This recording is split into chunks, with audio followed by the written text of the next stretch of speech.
ನಮಸ್ಕಾರ ವೀಕ್ಷಕರೇ, ಇವತ್ತು ನಾವು ಬರ್ತಾ ಇದ್ದೇವೆ ಉತ್ತರ ಕರ್ನಾಟಕದ, ಅದು ಬಾಗಲಕೋಟೆ ಜಿಲ್ಲೆಯಲ್ಲಿ ಬರ್ತಕ್ಕಂಥ ಆಂಜನೇಯನ ದೇವಸ್ಥಾನ ತುಳಸಿಗೆರೆ. ಬಾಗಲಕೋಟೆ ಜಿಲ್ಲೆ ಬಾಗಲಕೋಟೆ ತಾಲೂಕಿನಲ್ಲಿ ಬರ್ತಕ್ಕಂಥ ತುಳಸಿಗೆರೆ. ಈ ಒಂದು ತುಳಸಿಗೆರೆಯಲ್ಲಿ ಆಂಜನೇಯ ನೆಲೆಸಿದ್ದಾನೆ. ಮತ್ತು ವಿಶೇಷವಾಗಿ ಇದನ್ನು ಎರಡನೆಯ ತಿರುಪತಿ ಎಂದು ಪ್ರಸಿದ್ಧಿಯನ್ನು ಪಡೆದಿರ್ತಕ್ಕಂಥ ಈ ಒಂದು ದೇವಸ್ಥಾನ, ಇದಕ್ಕೊಂದು ಐತಿಹಾಸಿಕ ಒಂದು ಹಿನ್ನೆಲೆ ಇದೆ. ಮತ್ತು ಇನ್ನೊಂದು ಬಹುಮುಖ್ಯವಾಗಿ ಈ ದೇವಸ್ಥಾನ ಸುಮಾರು 1100 ವರ್ಷಗಳ ಹಿಂದೆ ನಿರ್ಮಾಣವಾಗಿರ್ತಕ್ಕಂಥ ಈ ದೇವಸ್ಥಾನ ಆಂಜನೇಯ ಮಾರುತೇಶ್ವರ ದೇವಸ್ಥಾನ. ಈ ಒಂದು ಗುಡಿಯ ಕಟ್ಟಡವನ್ನು ನೋಡಿದರೆ ಈಗಲೂ ಕೂಡ ಈಗ ತಾನೇ ಕಟ್ಟಿರ್ತಕ್ಕಂಥ ಕಟ್ಟಡಕ್ಕೆ ಒಂದು ಸಮಾನವಾಗಿ ಕಾಣ್ತಿರ್ತಕ್ಕಂಥ ಅಚ್ಚುಕಟ್ಟಾಗಿರ್ತಕ್ಕಂಥ ಒಂದು ಕಟ್ಟಡ ನಾವು ಗಮನಿಸ್ಬೋದು. 1100 ವರ್ಷಗಳ ಇತಿಹಾಸ ಇರತಕ್ಕಂಥ ಈ ದೇವಸ್ಥಾನ ಸಾಕಷ್ಟು ಪ್ರಸಿದ್ಧಿಯನ್ನು ಪಡೆದಿರ್ತಕ್ಕಂಥ ಈ ಒಂದು ಮಾರುತೇಶ್ವರ ಆಂಜನೇಯ ದೇವಸ್ಥಾನ. ಇದನ್ನು ಸುತ್ತಮುತ್ತ ಎಲ್ಲದವರು ಗ್ರಾಮದವರು ಎರಡನೇ ತಿರುಪತಿ ಅಂಥೇಳಿ ಕರೀತಾರೆ. ಈ ಒಂದು ದೇವಸ್ಥಾನದ ಒಂದು ದ್ವಾರ ಬಾಗಲದ ಮೇಲೆ ಆಗಿರ್ಬೋದು, ಒಳಗಡೆ ಆಗಿರ್ಬೋದು, ಆ ತಿರುಪತಿಯ ನಾಮವನ್ನು ಕೂಡ ಆ ಸಿಂಬಾಲವನ್ನು, ಒಂದು ನಾಮದ ಒಂದು ಚಿತ್ರವನ್ನು ತಾವು ಗಮನಿಸ್ಬೋದು. ಸಾಕಷ್ಟು ಈಗ ಒಂದು ಆ ಜಾತ್ರೆ ನಡೀತಾ ಇದೆ.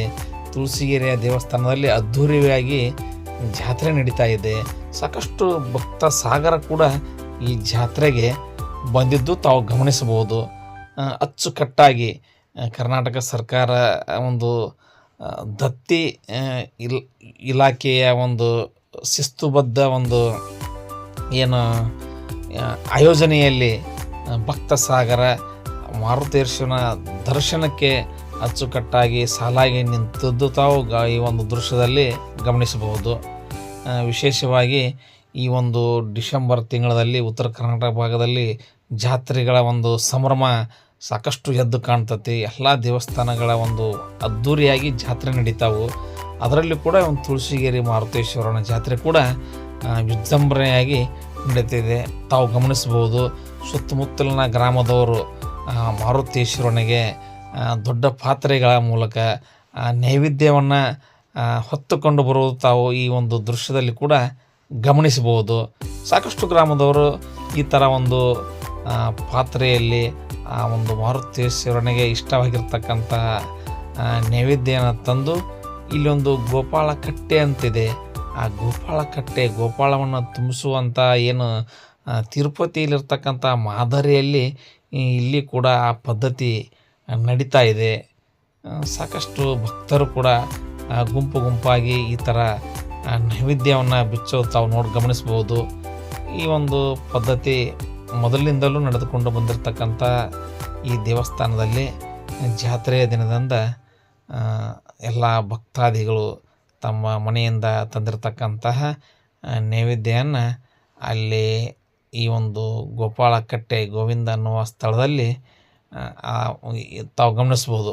ಈ ಚಿತ್ರದಲ್ಲಿ ಆ ಗೋಪಾಳ ತುಂಬಿಸುವಂಥ ಕಾರ್ಯ ನಡೀತಾ ಇದೆ.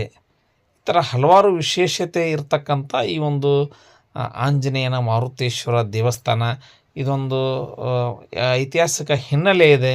ನಾನು ಇನ್ನೊಂದು ಎಪಿಸೋಡ್ನಲ್ಲಿ ವಿಶೇಷವಾಗಿ ಈ ಒಂದು ದೇವಸ್ಥಾನದ ಉದ್ಭವ ಹಲವಾರು ಮಾಹಿತಿಗಳನ್ನು ಚಾನಲ್ ಮುಖಾಂತರ ಹಂಚಿಕೊಳ್ತೇನೆ. ಬರುವ ದಿನಮಾನಗಳಲ್ಲಿ ಗಮನಿಸಬಹುದು. ದೃಶ್ಯದಲ್ಲಿ ಬಂದಿರತಕ್ಕಂಥ ಭಕ್ತರು, ಸಂಭ್ರಮದ ಜಾತ್ರೆ ಎಲ್ಲರಿಗೂ ಕೂಡ, ಯುವಕರಿಗಾಗಿರ್ಬೋದು, ಯುವತಿಯರಿಗಾಗಿರ್ಬೋದು, ಹಿರಿಯರು ಎಲ್ಲರೂ ಒಂದು ಸಂಭ್ರಮ ಪಡುವಂಥ ನಮ್ಮ ಉತ್ತರ ಕರ್ನಾಟಕದಲ್ಲಿ ಜಾತ್ರೆ ಅಂದ್ರೆ ಭಾಳ ಸೊಗಸಾಗಿರ್ತಕ್ಕಂಥ ಜಾತ್ರೆ.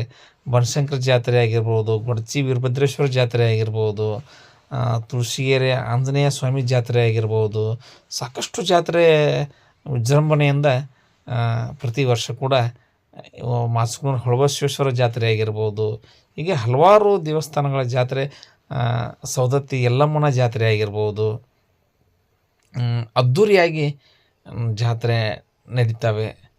ಈ ಒಂದು ತುಳಸಿಗೆರೆ ಆಂಜನೇಯ ಸ್ವಾಮಿಯ ದೇವಸ್ಥಾನದ ಇನ್ನೂ ಹಲವಾರು ವಿಶೇಷತೆಗಳನ್ನು, ವೈಶಿಷ್ಟ್ಯತೆಗಳನ್ನು ನಾನು ಇನ್ನೊಂದು ಎಪಿಸೋಡದಲ್ಲಿ ವಿವರವಾಗಿ ವಿವರಿಸ್ತೇನೆ.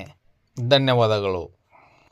ಈ ವಿಡಿಯೋ ನಿಮಗೆ ಇಷ್ಟವಾದಲ್ಲಿ ಸಬ್ಸ್ಕ್ರೈಬ್ ಮಾಡಿರಿ, ಲೈಕ್ ಮಾಡಿರಿ, ಹಾಗೆ ಕಮೆಂಟ್ ಮಾಡಿರಿ. ಧನ್ಯವಾದಗಳು. ಮತ್ತೊಂದು ಎಪಿಸೋಡ್ನಲ್ಲಿ ಸಿಗೋಣ.